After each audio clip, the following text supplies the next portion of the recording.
از فرزند دل نمی کنم. حالیا او را در آغوش خواهم کشید. میگوید پدری سال خورده میرزا بیکا پولاد که در مرکز خدمت رسانی اجتماعی به پیرانسالان و معیوبان در شهر خوجند زندگی میکند. او زیاده از 7 سال است که چشم به سوی فرزند دارد. دو دیده به راه میدوزد به امیدی که تا فرزند جگربندش آید و گوید بیایید رفتیم شما را به خانه میبرم. من میگم که پسرم خدا رازه پدر رازه، نه فرزند دل نمیشکنم. آریپا و سید نیسا مادری 86 ساله است که 6 سال این جانب چشم به سوی نبیرگانش دارد. او هر لحظه دعا میکند که از حالش خبر گیرند و یگانه چیزی که تسکین بخش دلی ریش ریش او مانده است این امید است. او تنها امید دارد و باز هم تکیه به خدا میکند که روز نزدیکانش برای خبرگیری او می آیند. او حالیا انتظار صدای طفل شکرخندش، صدای گام زدنهای یار دلبندش، صدای آمدن نبیرگان دلبندش را انتظار است. آمدن آدمان خیرخواه و نکوکار، نفرانی به ایمان و به وجدان را انتظار است. او میگوید از مسلمانان چشم امید دارم.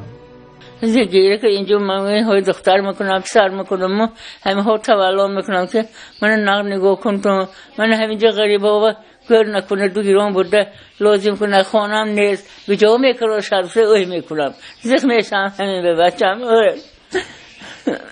به چیزی نیست به کسی نه آدمتون هم باشد بوده خیشتون هم باشد بوده تلفن نه که من تلفن کنم بودی که خوش به همینجا نمونم من گیران بودم خوب جای خدا با انی پدر و مادرم و دفت کند همینجا گیران برود مدام بعد تو مدن میرس من میستم همینجا گفته همین کرشیان تر درم تن داده گیره میکنم نول میکنم یا ها میگم با شکر میکنم خیلی خدا یکم کار میکردی گفته خدا هایکو این ها هایکو آدم هایکو دنیا ده مسلمان ها ملکو گفته با خدا دلم به صبر میشه صبر طاقت که اشتیم من بچم همه قدر غم داشتم من طاقت که اشتیم هیچ که حالم نمیپسد هیچ که آسان نمیگم مشکلی منه نه همش نگرم هم نگریم مجی شما هم میگن همسایه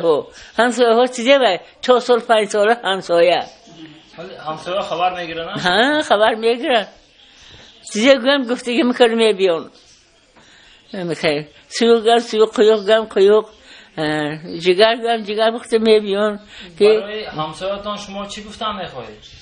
من همسایه با اکن کسلوشان های شروعیتاشان میبد دارد نمیبد دارد همه زیاری نمی کنم نبیتام میگم اکن امیدم از خدایو همه امیدوار میشم که خدا این ساخته رو ساخت رفته سلامت به خطاری کب الهیم این ساخته الهی مدام همینجا نماند گفته آرزوم همین.